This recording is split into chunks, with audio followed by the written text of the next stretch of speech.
Bom, pessoal, então, para a nossa discussão de hoje, eu trouxe alguns temas diferentes e dentre os temas que eu trouxe para a nossa discussão, encontram-se os dois assuntos que aparecem no título e na capinha deste vídeo, só que eu trouxe outros temas para a discussão aqui também.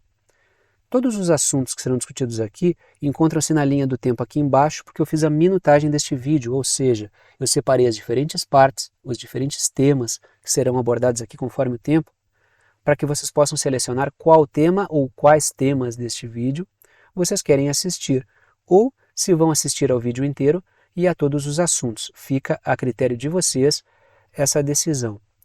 Antes de eu entrar nesse primeiro assunto e falar a respeito do governo russo, do Estado russo nacionalizando empresas do setor de bebidas e de alimentação, deixa eu falar sobre um outro assunto que também envolve a Rússia. Quero falar rapidamente sobre isso, já vou entrar nesse tema, porque vocês me questionaram ao longo do dia de ontem, na parte de comentários do vídeo de ontem, sobre um outro episódio envolvendo a Rússia e que eu não transformei num assunto organizado hoje, porque eu estou esperando mais alguns desdobramentos para poder falar sobre isso com um pouco mais de calma e dando mais centralidade ao assunto. O que aconteceu ontem que vocês me questionaram? A Ucrânia promoveu novos ataques à região da Crimeia, hoje parte integrante do Estado russo, por decisão do povo da Crimeia. É sempre importante fazer essa fala porque a mídia corporativa gosta de bater sempre numa mesma tecla a respeito desse episódio. Esse ataque voltou a ocorrer em uma ponte, e algo que já aconteceu antes. A Ucrânia já atacou pontes na Crimeia, com o objetivo de atrapalhar a logística russa e a conexão entre o Estado russo, o território russo, e a região da Crimeia, que é uma parte integrada ao Estado russo.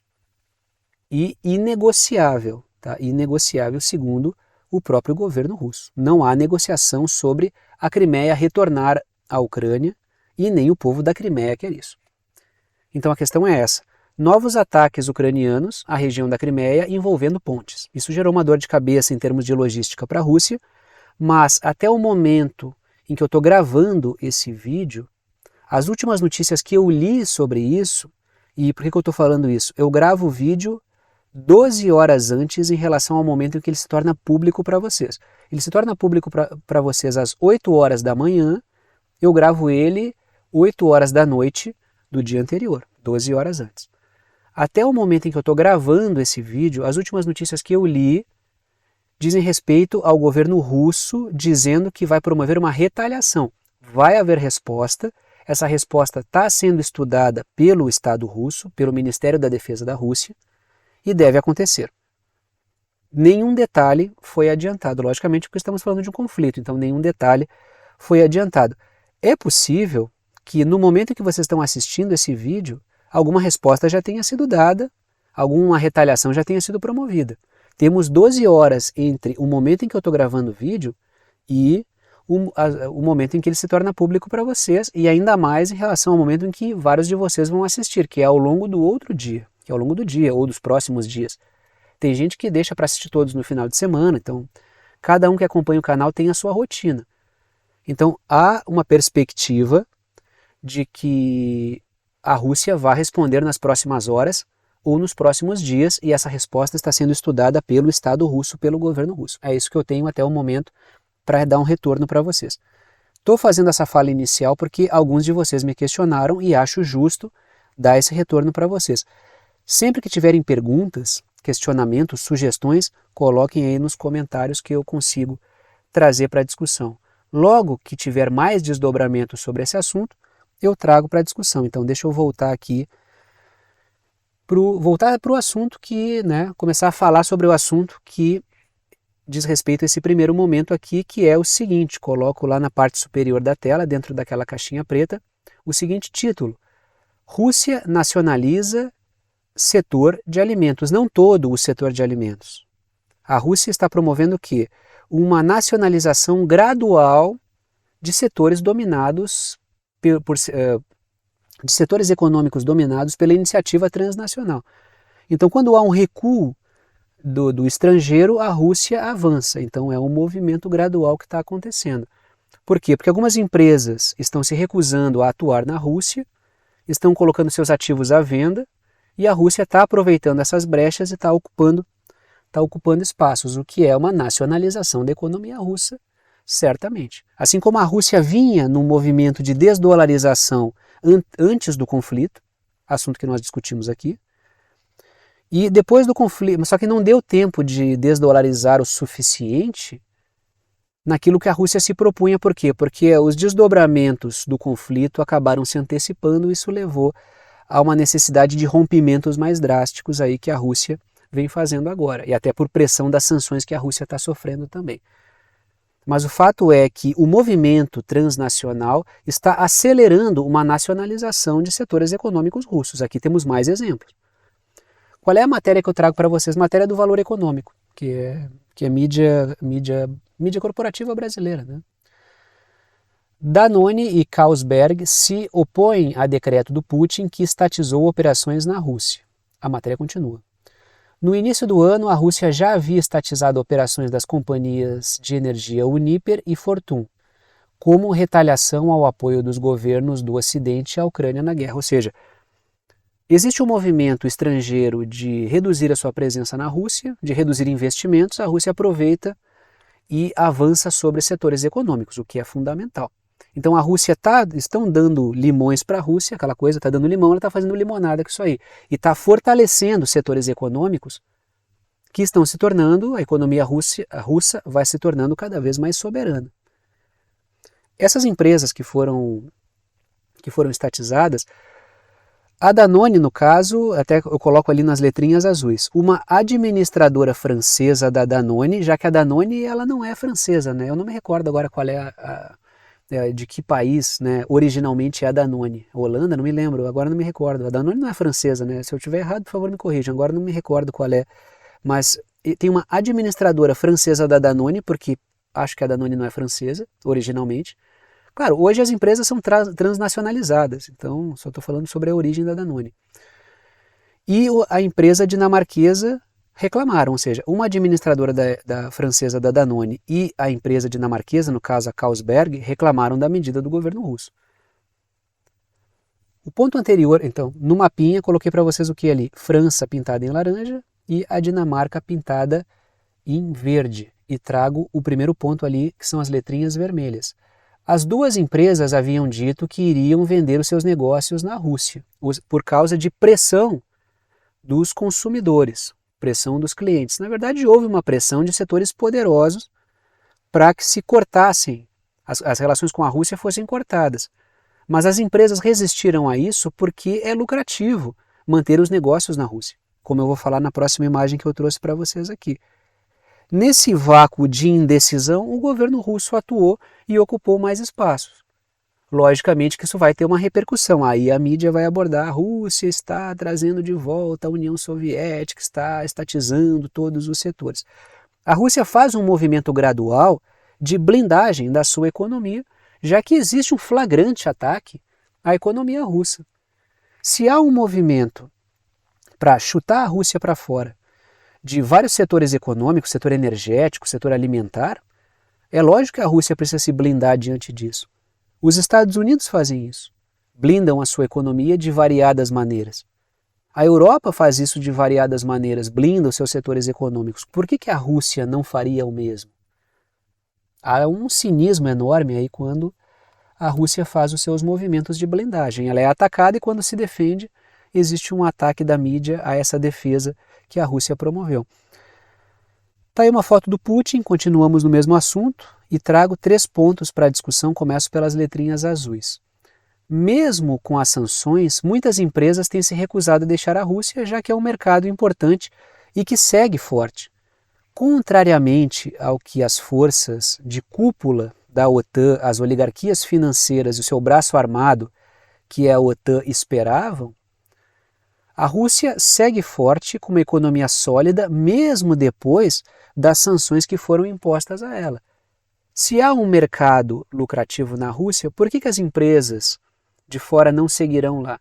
Apenas por pressão de setores ainda mais poderosos, por causa de um projeto geopolítico, transnacional, de caráter fortemente monopolista, que querem que essas empresas rompam com a Rússia porque há o interesse de remover a Rússia de áreas importantes do mercado. Segundo ponto, empresas nacionais têm ocupado o espaço de empresas que decidem sair da Rússia. E isso, por si só, é um processo de nacionalização da economia russa, que vinha acontecendo, mas que foi aí, em decorrência das circunstâncias, foi acelerado. Há uma oportunidade e a Rússia está aproveitando essa oportunidade. Há uma crise deflagrada e a Rússia está colocando as suas peças aí, porque a crise também é uma... Os setores corporativos falam o tempo inteiro, até porque boa parte das vezes são eles que produzem a crise para aproveitar as oportunidades que eles já sabem de antemão. Mas há uma frase no mundo corporativo que é: a crise também é uma oportunidade. E a Rússia está aproveitando a oportunidade para nacionalizar a sua economia. E está fazendo isso gradualmente, aproveitando as brechas. Terceiro ponto. Alimentos e energia são alvos preferenciais das políticas do Grande Reinício ou do projeto do Great Reset, que é essa reformatação que está sendo levada a cabo, a forceps, encabeçada pelas oligarquias financeiras britânicas e estadunidenses, que tem um caráter fortemente monopolista. E qual é o intuito? É quebrar as cadeias de suprimentos, reformatar a economia de forma a garantir posições mais monopolistas desses interesses transnacionais. E boa parte desses movimentos trata-se de tentar empurrar a Rússia, a China e outras forças econômicas do sul global para fora de alguns mercados.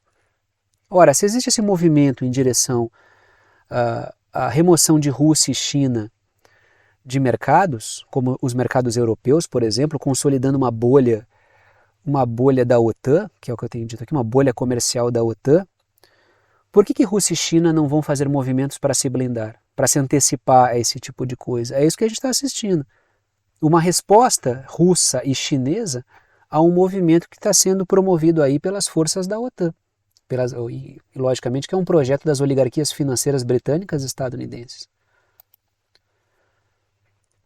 Continuamos falando de Rússia e continuamos falando de alimentos, diga-se de passagem, porque houve a criação de um certo contexto que levou a Rússia a romper com um acordo de grãos que garantia o escoamento dos grãos pelo Mar Negro a partir da Ucrânia.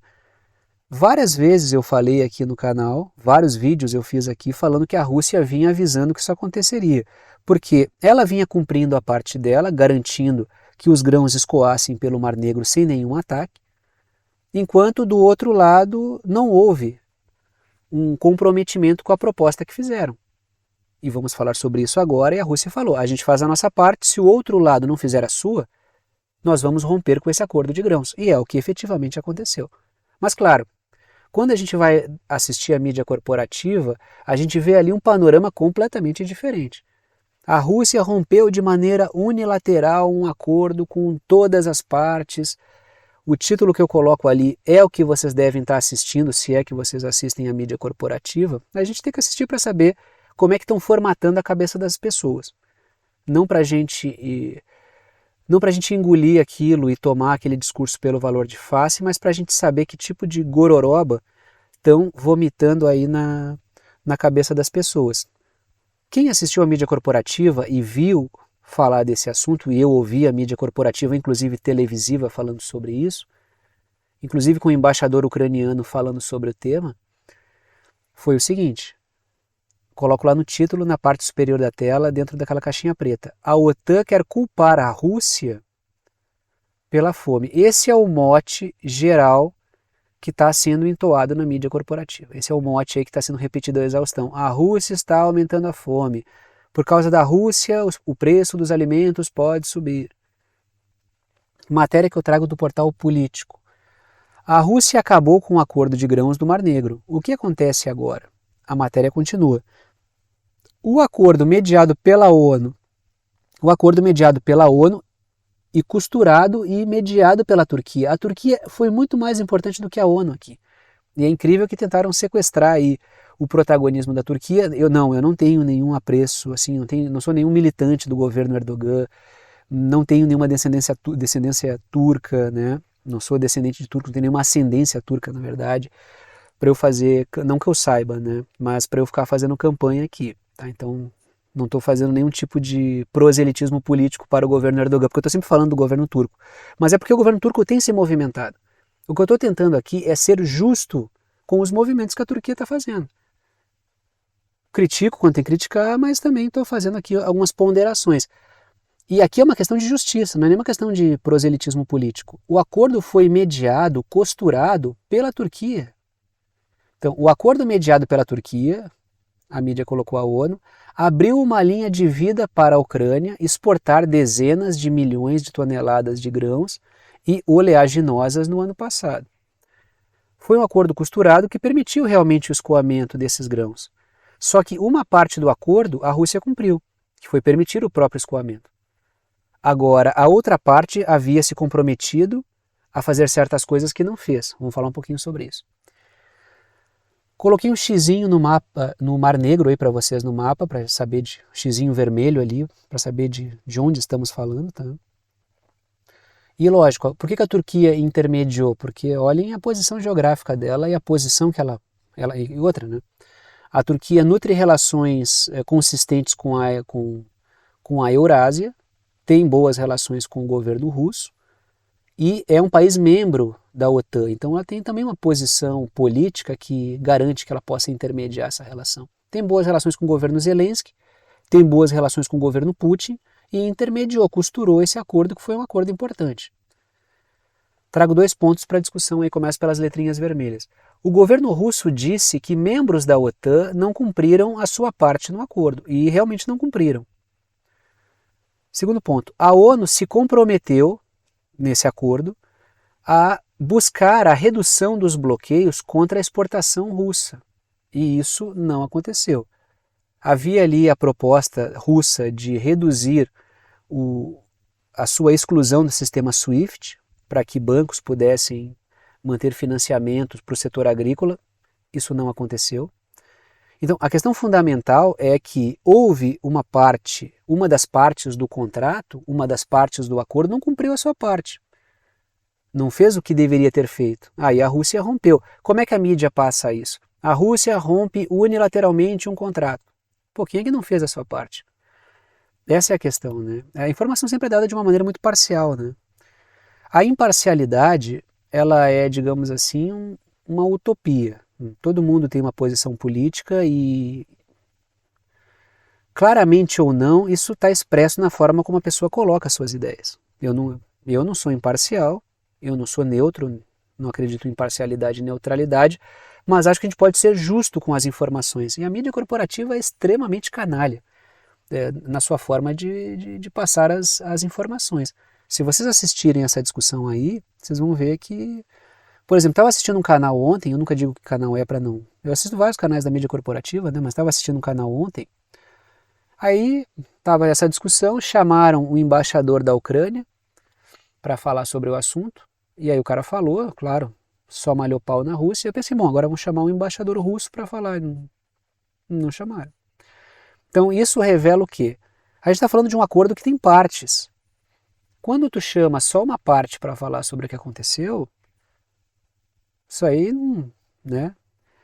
Isso aí não é minimamente possível e justo, entendeu? Tá aí o Erdogan, continuamos falando do mesmo assunto, tá aí o Erdogan, que é o governante turco, o cara que o seu governo conseguiu costurar esse acordo. Esse acordo frustrou em boa medida o projeto de promover uma crise alimentar, ampliar a crise alimentar a partir do conflito na Ucrânia. Justamente por isso o Erdogan foi muito atacado por esse movimento que ele promoveu.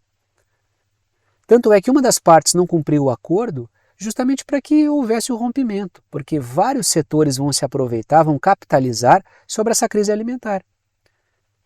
O que eu estava falando antes do Great Reset, do grande reinício, que é uma tentativa de reformatação das cadeias de suprimentos, um dos movimentos passa por detonar a produção de alimentos dessa região. A produção de alimentos da Rússia, a produção de alimentos da Ucrânia, os insumos que vêm da Rússia, os insumos que vêm da Bielorrússia, que são fundamentais para vários setores agrícolas no mundo. Então, a crise promovida pelo conflito na Ucrânia é parte do projeto. Trago 3 pontos para a discussão e começo pelas letrinhas azuis. A Rússia esperava que o bloqueio sobre fertilizantes e alimentos russos fosse derrubado, e isso não aconteceu. Era uma das partes. Uma das partes prometeu isso e não cumpriu, o acordo foi rompido. Até o momento. Não sei se ele vai ser reativado, né? Segundo ponto, o acordo foi costurado pela Turquia e vinha beneficiando mais a Europa do que outros países.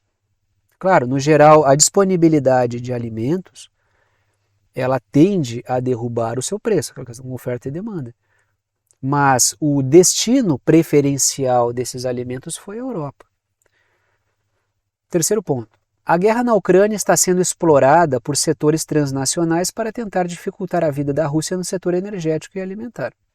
O que a Rússia faz quando ela estatiza setores e nacionaliza setores, o que não quer dizer que ela sempre vai fazer o seu movimento de nacionalização pela via estatizante, ela também promove isso pela via privada, chamando a iniciativa privada russa a participar.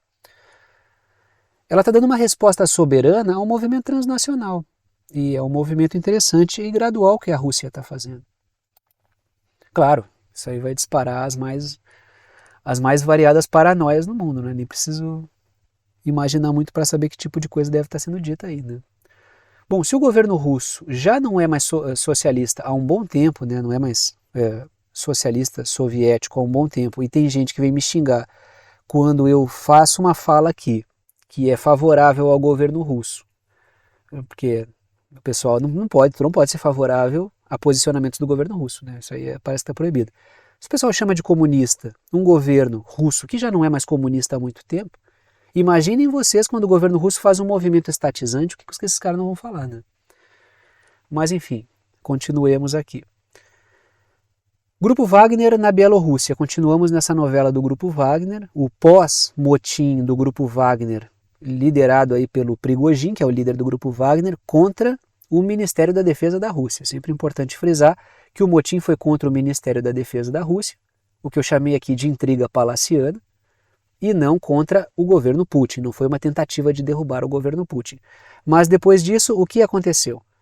Houve uma discussão, houve um acordo, e esse acordo foi costurado pelo Lukashenko, da Bielorrússia, líder político da Bielorrússia, que se comprometeu, e o Grupo Wagner também se comprometeu, a trazer o Grupo Wagner, o Lukashenko se comprometeu a levar o Grupo Wagner para atuar na Bielorrússia, e o Grupo Wagner topou isso. Então continuamos nessa mesma novela aí. Matéria da Al Jazeera. O Grupo Wagner treina soldados na Bielorrússia após o motim frustrado na Rússia. A matéria continua. O Ministério da Defesa bielorrusso diz que o grupo mercenário russo está trabalhando com suas tropas perto da cidade de Azipovich. Trago ali um mapinha, parte da Rússia pintada em laranja, Bielorrússia pintada em verde, estamos falando desses dois países aí, e trago 2 pontos para a discussão, começando pelas letrinhas vermelhas. Após o motim, ficou acordado entre as partes que o Grupo Wagner iria atuar na Bielorrússia, e uma outra parte do Grupo Wagner, os combatentes que tivessem o interesse, poderiam fechar contratos com o Estado russo para atuar para o Estado russo. Ou seja, uma parte iria atuar com o governo russo e uma outra parte continuaria no Grupo Wagner, mas atuando junto ao governo bielorrusso. Segundo ponto que eu coloco ali. O Lukashenko está absorvendo a expertise do Grupo Wagner para suas forças de segurança, que é um movimento... O Lukashenko aproveitou essa crise entre o Grupo Wagner e a Rússia e ele conseguiu se posicionar de uma maneira a tirar vantagem, cresceu politicamente nesse cenário aí, né? É um político bastante astuto, o Lukashenko, e lógico, a base de governo. A gente nunca vê o indivíduo em si, embora o indivíduo seja importante. Não vou aqui dissolver os indivíduos em ácido, não é esse o meu interesse. É acabar com a importância do indivíduo na história. Mas a gente sempre vê as bases de apoio. Só um indivíduo não vai fazer toda a diferença. É preciso um somatório de indivíduos habilidosos politicamente para que um governo seja composto. O indivíduo é importante, mas o somatório de vários indivíduos também o é. Então é um governo habilidoso que aproveitou essa situação, conseguiu aliviar uma tensão na Rússia. Se a crise fosse amplificada na Rússia, o próprio Lukashenko disse que isso atingiria ele no retorno, né, como se fosse um rebote, viria a coisa em efeito dominó. Então ele evitou uma crise na Rússia, evitou uma crise para ele e ainda conseguiu absorver a expertise do Grupo Wagner, que está sendo esvaziado na Rússia. Trago aí 3 pontos para a discussão, começo pelas letrinhas azuis. Parte considerável do Grupo Wagner será absorvida pelo Estado russo, que ofereceu contratos aos combatentes, muitos dos quais estão aceitando esses contratos. Segundo ponto, rebeldes bielorrussos na Polônia, e é um assunto que eu discuti com vocês recentemente, já disseram que aguardam o melhor momento para um novo levante, o que faz a atuação do Grupo Wagner na Bielorrússia ser fundamental. Por quê? Porque precisa haver uma preparação constante para tentativas de passar uma rasteira no Lukashenko. Olhem o que eu coloco no último ponto ali, letrinhas verdes. Anos atrás, o Lukashenko já foi alvo de uma tentativa de golpe e o Grupo Wagner pode atuar numa resposta ou uma antecipação diante de tentativas de derrubar o Lukashenko, que já administrou a última situação de uma maneira habilidosa, conseguiu posicionar as suas peças a dissolver a tentativa de derrubá-lo, que veio logo depois das eleições. A oposição começou a questionar a validade das eleições, o que tem sido aí um sintoma da crise global, né? Então existe uma crise que está instalada, as pessoas não estão satisfeitas com as coisas que acontecem e isso abre margem para a possibilidade de questionamento de regimes e nos mais variados países do mundo. E isso faz com que os governantes tenham que ter um rebolado diferente. Os caras têm que ter um jogo de cintura diferente para conseguir controlar esse tipo de situação. Manter os regimes políticos estáveis no momento de crise é muito difícil. Não à toa, são essas situações de instabilidade e de insatisfação que abrem brechas para setores transnacionais conseguirem instalar revoluções coloridas dentro de países, que são tentativas de derrubar governos mediante a canalização da insatisfação da sociedade contra um governo específico para derrubar aquele governo e colocar um outro governo fantoche dos interesses transnacionais.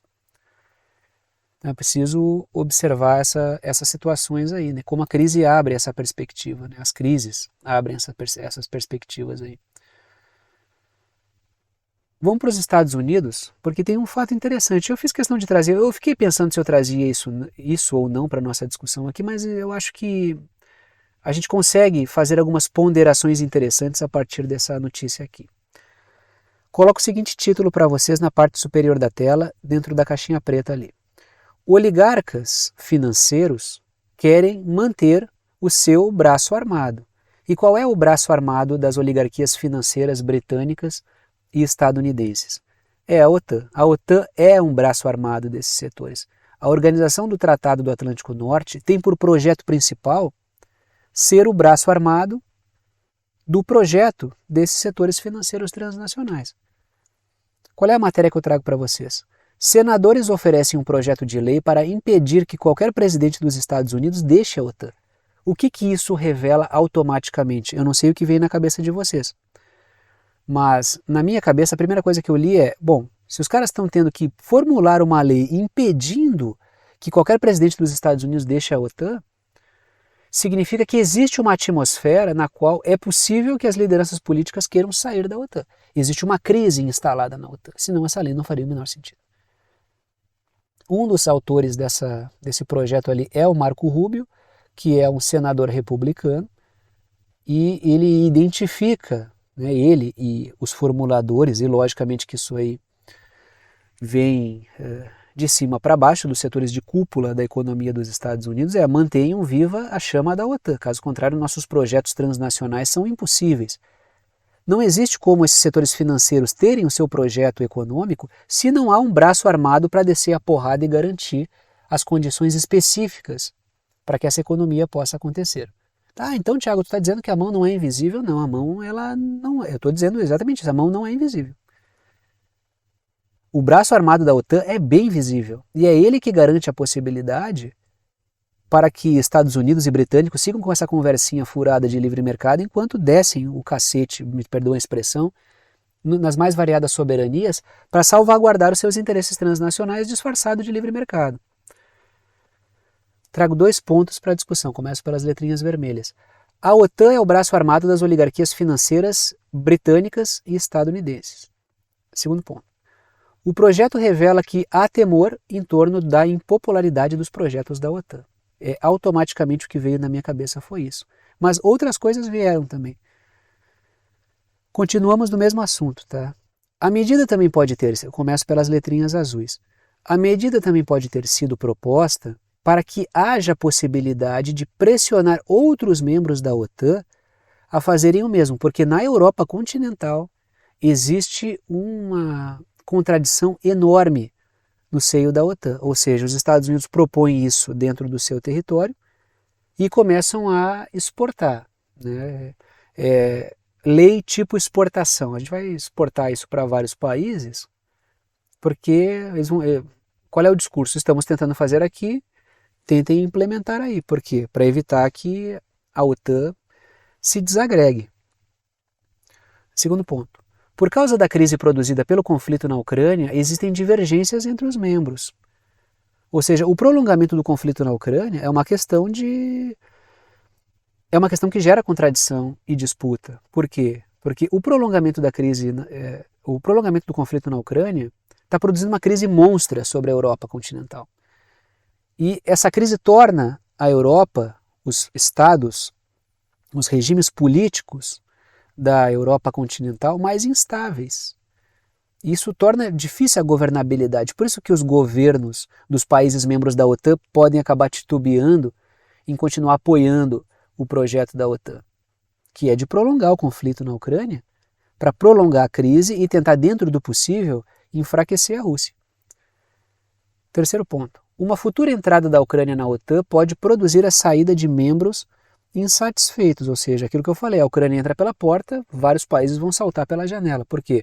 Porque a partir do momento que a Ucrânia entra na OTAN, e quando um Estado membro da OTAN é atacado, puxa toda a OTAN para dentro de um conflito, se a Ucrânia entra na OTAN, toda a OTAN é obrigada a entrar numa guerra com a Rússia. Muita gente vai pular pela janela, porque não quer isso. Já há uma crise que está instalada. Imagina num cenário de guerra.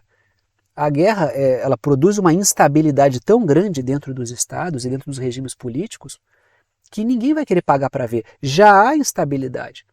Imaginem você se a Europa continental entrar de cabeça numa guerra. Os regimes políticos vão ser completamente pulverizados. Por isso, o movimento de tentar botar uma espécie de cabresto nos países membros da OTAN, para que lideranças políticas não possam retirar-se da OTAN de maneira unilateral ou por uma decisão na base da canetada. A questão é se a população também não vai apoiar essa saída, né?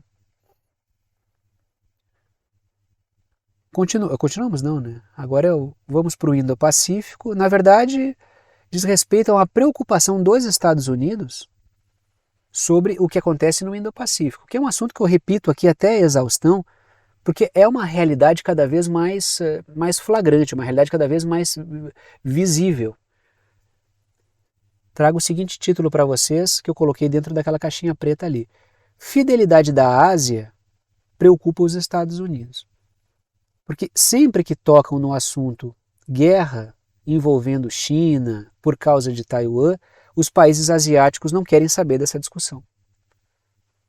Qual é o medo? O medo é não conseguir buchas de canhão na região para conseguir colocar contra a China, como fizeram da Ucrânia contra a Rússia. Até porque assim, o episódio na Ucrânia ele foi didático o suficiente para que muita nação visse como pode terminar se virar uma ferramenta dos Estados Unidos, dos britânicos e dos interesses anglo-yankees no geral. Trago ali uma matéria do The Wall Street Journal. Os aliados lutariam com os Estados Unidos por Taiwan? Há uma resposta. O Japão é cauteloso. A matéria continua. Washington e Tóquio fazem planos para defender Taiwan contra um possível ataque da China, mas o Japão não compromete as suas forças armadas. Historicamente, o Japão sabe do que os Estados Unidos são capazes. Sabe muito bem porque estiveram na mira dos Estados Unidos, estiveram numa guerra contra os Estados Unidos. E mesmo depois que a guerra acabou, os Estados Unidos sacanearam o Japão inúmeras vezes. Então o Japão sabe muito bem do que os Estados Unidos são capazes. Sabendo disso e lembrando disso, tendo isso como memória viva, vão embarcar numa aventura dos Estados Unidos? É sempre isso que eu pergunto aqui. O Japão é aparentemente um capacho geopolítico dos Estados Unidos por falta de possibilidade maior, por não ter força de arma suficiente para reverter a situação. Mas a minha pergunta é, a partir do momento em que o Japão se arma e atinge novos patamares, vai continuar com essa obediência? Se o Japão hoje já gera uma preocupação em termos de fidelidade, um Japão mais armado vai ser mais obediente aos Estados Unidos? Ou, colocada a pergunta de outra forma, o Japão não está se colocando numa situação de eu vou lhe ajudar, mas me arme antes para depois virar a mesa? Tem várias formas de colocar uma mesma questão aí. Pintei no mapinha para vocês uma parte da China em verde e o Japão em laranja, porque estamos falando dessas partes aí. Trago 2 pontos para a discussão, começo pelas letrinhas vermelhas. Pesquisas já revelaram que o povo da região, e estou falando aqui da Ásia no geral, e não só da Ásia, tá? Se a gente pegar a Oceania, pesquisas tanto na Nova Zelândia quanto na Austrália, revela, e aqui eu estou falando, quando eu falo de Austrália, estou falando de um puxadinho político britânico. São contra envolver-se no conflito China-Estados Unidos. Não é que querem apoiar a China, entendeu? A coisa não funciona assim. Ou está a favor de nós ou é contra nós. Não é isso. É justamente essa lógica que as populações não querem mais. Não querem mais a lógica de Guerra Fria. Não é o nós ou eles que está sendo induzido pelos Estados Unidos, entendeu? Ou vocês estão a favor de nós ou são nossos inimigos. A questão é que os governos e as populações, e os governos não querem porque as populações pressionam no sentido contrário, não querem mais esse tipo de visão de mundo. É por isso que a gente fala de não de uma bipolaridade ao estilo Guerra Fria. A gente está falando de uma multipolaridade, onde há uma percepção diferente sobre o que acontece. Segundo ponto, no Japão apenas 10% da sociedade apoia um envolvimento direto do país ao lado dos Estados Unidos, não é ao lado dos Estados Unidos, tá? É uma minoria. Apenas 10% apoia. Uma coisa é apoio logístico, uma coisa é apoio logístico, uma coisa é ceder bases, outra coisa é colocar japoneses para morrer pelos Estados Unidos. Porque não, é morrer pela democracia. Não é aqui que é morrer pela democracia. É morrer pelos Estados Unidos. Fora os japoneses que já morreram nas mãos dos Estados Unidos. Fora aqueles que foram pulverizados por bomba nuclear dos Estados Unidos. O Japão conhece os Estados Unidos. Conhece bem os Estados Unidos. Coloco 2 imagens, Coreia do Norte e Coreia do Sul na imagem de cima, vamos falar sobre isso e ainda no mesmo tema, tá? A região asiática ali não quer saber de guerra contra a China. E embaixo, Austrália e Nova Zelândia, porque vamos continuar falando sobre isso, né? Continuamos na região. Trago 3 pontos e começo pelas letrinhas azuis. A matéria ressalta que ceder bases para serem usadas é uma coisa diferente de envolver diretamente suas forças militares. Para o Japão, tudo bem, ceder bases e logística, dar apoio logístico, mas não mesmo fazer uma guerra como a procuração dada pelas forças britânicas e estadunidenses. Bucha de canhão nem pensar. O Japão, vez ou outra, faz movimentos muito subalternos. O Fumio Kishida coloca o Japão nessa situação, mas há setores que não querem isso. Setores empresariais japoneses poderosos são contra rompimentos com a China, porque ganham dinheiro em negócios com a China. Então, os interesses pragmáticos falam alto, falam muito alto.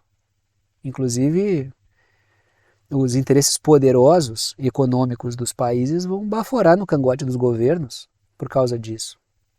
E os países estão buscando cada vez mais seus interesses pragmáticos. Isso é a multipolaridade. E ela é profundamente e até a medula materialista. Por quê? Porque são os interesses pragmáticos que estão governando e não alinhamentos ideológicos vazios. Essa é a questão. O que eu ganho com isso? E não estou falando pejorativamente, não. Eu estou falando positivamente sobre povos, nações pensando no que é melhor para si, materialmente falando. Sabe quando o cara tá de papinho, tu tá ali numa transação, conversando com um cara sobre emprego, sobre venda de alguma coisa, e daí tá, vamos parar com isso aí e vamos pro que interessa. Então, isso é negativo? Não. Tu tá vendo os teus interesses e o cara tá vendo os dele. Sem essa percepção, não existiria sociedade, não existiria sobrevivência. Claro que não é tudo, o mundo não se restringe a isso, mas isso é um percentual alto das nossas relações diárias. Segundo ponto, se a Coreia do Sul envolver-se, pode acabar desfocando da questão da Coreia do Norte, ou seja, uma Coreia do Sul mergulhando de cabeça na questão de Taiwan abre flanco para a Coreia do Norte. Vai a Coreia do Sul se meter nisso? Terceiro ponto, isso são todas coisas que estão sendo colocadas na balança pelo governo dos Estados Unidos, logicamente. Essa matéria está fazendo ponderações sobre isso. Vamos pensar juntos aqui, ó, se dá para fazer ou não dá. Vamos peitar, vamos continuar conflito na Ucrânia e abrir fronte contra a China? A gente vai dar conta disso aí tudo? Terceiro ponto, mesmo na Oceania, então saindo da Ásia, Austrália e Nova Zelândia dependem muito da economia chinesa. O primeiro-ministro neozelandês já falou que não fala em rompimento com a China. A Nova Zelândia não pensa nisso. Interesses diretos. Então vai dizer aqui que Austrália, Nova Zelândia, Japão são todos setores pró-governo Partido Comunista Chinês? Não. São interesses. São os interesses que falam mais alto.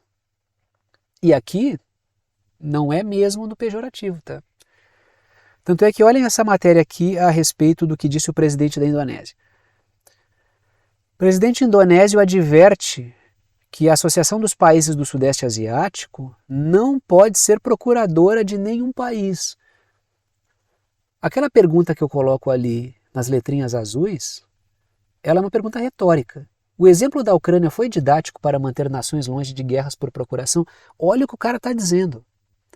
Não pode, os países, as nações, não podem ser procuradoras.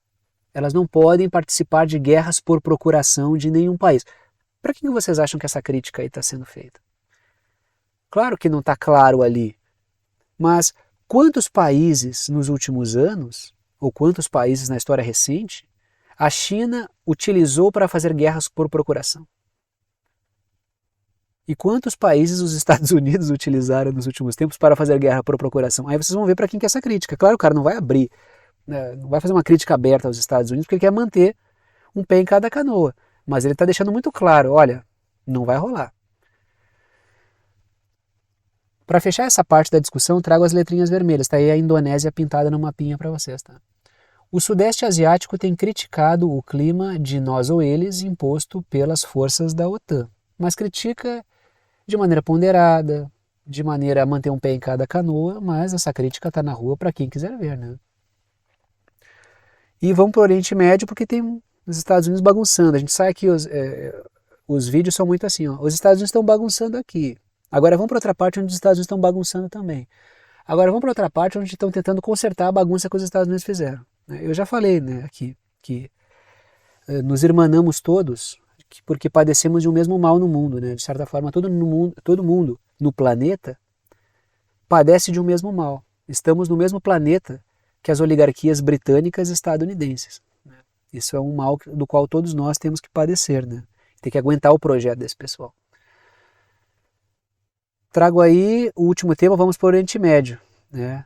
O título é o seguinte: os Estados Unidos quer tensionar no Golfo Pérsico. A matéria é a seguinte: Estados Unidos enviando caças F-16 para o Oriente Médio após incidentes navais com o Irã. A matéria continua. A mudança ocorre dias depois que a Força Aérea enviou F-22, outros caças, para a região. Assunto que eu também discuti aqui com vocês. A questão é, vai dar para manter tudo isso? Vai dar? Conflito na Ucrânia, tentativa de derrotar a Rússia, tentando gerar um conflito em Taiwan para tentar derrotar a China, conflito no Golfo Pérsico para tentar enfraquecer o Irã Dá para manter tudo isso? Essa é a grande pergunta. E essa é uma pergunta que setores políticos e militares nos Estados Unidos também estão se fazendo. Não dá para abastecer tudo isso. Tem setor político e militar que já está dizendo não dá, vamos ter que aliviar isso aí. Porque senão vai estourar e a gente vai perder o controle total que nós já não temos. Já há uma retração da hegemonia britânica e estadunidense. Eu falo britânico, anglo e yankee porque esses interesses são emaranhados, né? São interesses transnacionais. O nacionalismo para esses caras é uma camisa que eles vestem. Tanto é que eu já falei várias vezes para vocês. Falar de soberania sem falar de questão popular é chauvinismo vazio.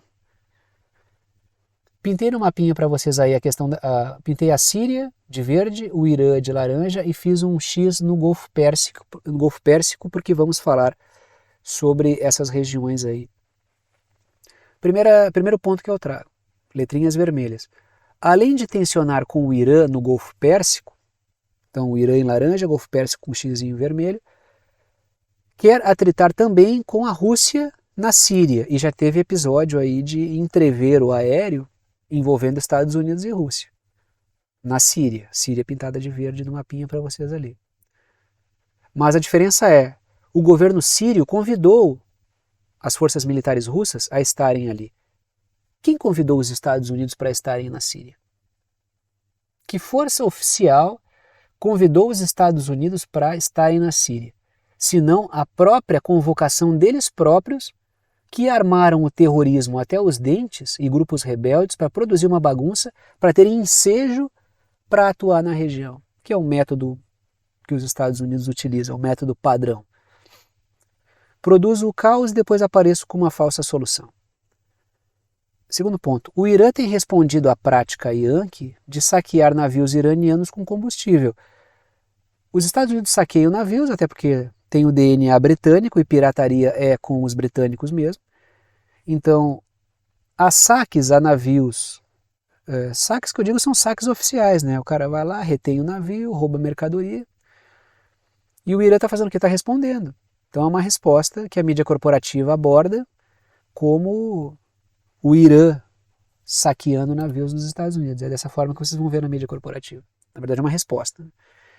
Eles sempre sonegam a primeira parte, é incrível, né? Eles sempre sonegam um contexto no qual as coisas se dão. Eles só pegam a resposta dos países. Né? Continuamos aí no mesmo assunto, começo pelas letrinhas azuis.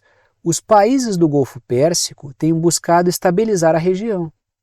Estabilidade política, social e prosperidade econômica. Essa relação é fundamental.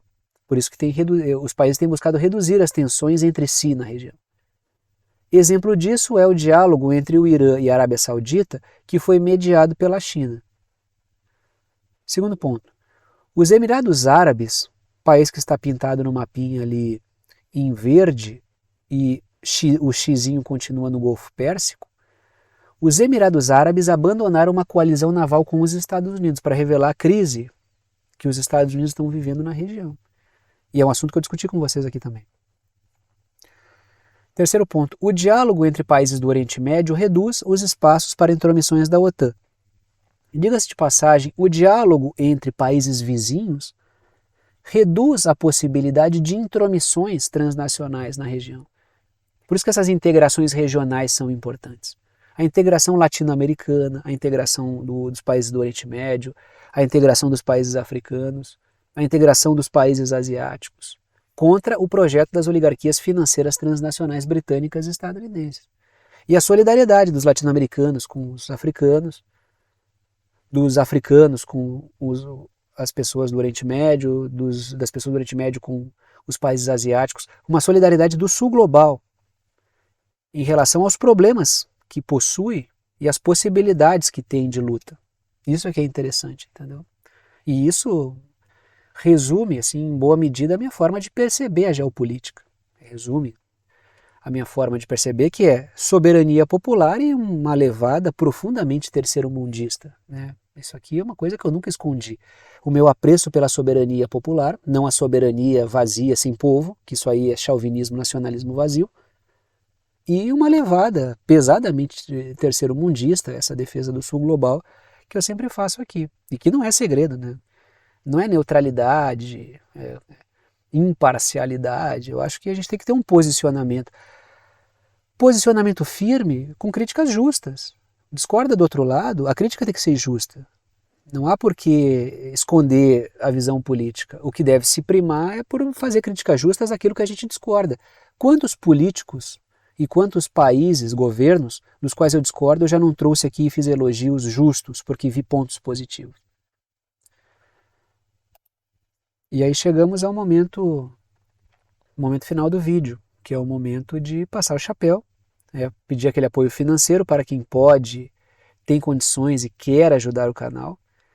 Por quê? Porque apenas os anúncios que aparecem no meio do vídeo não mantêm o canal. Se eu fosse depender apenas de anúncios, o canal não conseguiria se manter, eu não conseguiria sustento a partir daí.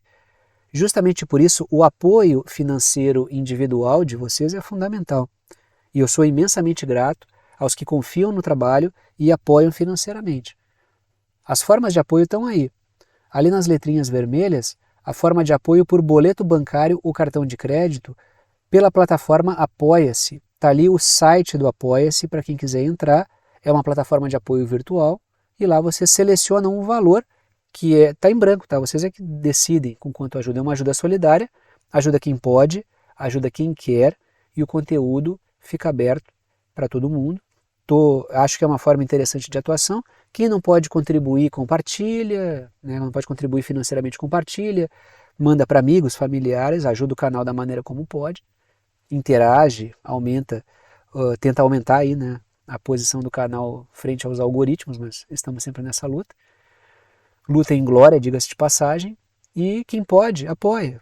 Então eu acho fundamental essa forma de funcionamento. Acho importante e tem me deixado bastante feliz ver que o canal consegue prosperar aí, né? Consegue se manter vivo, né, ao longo do tempo. Sinal de que o trabalho, tem gente que acredita em trabalho independente.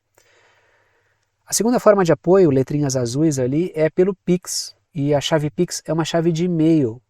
pixverdadeconcreta@gmail.com.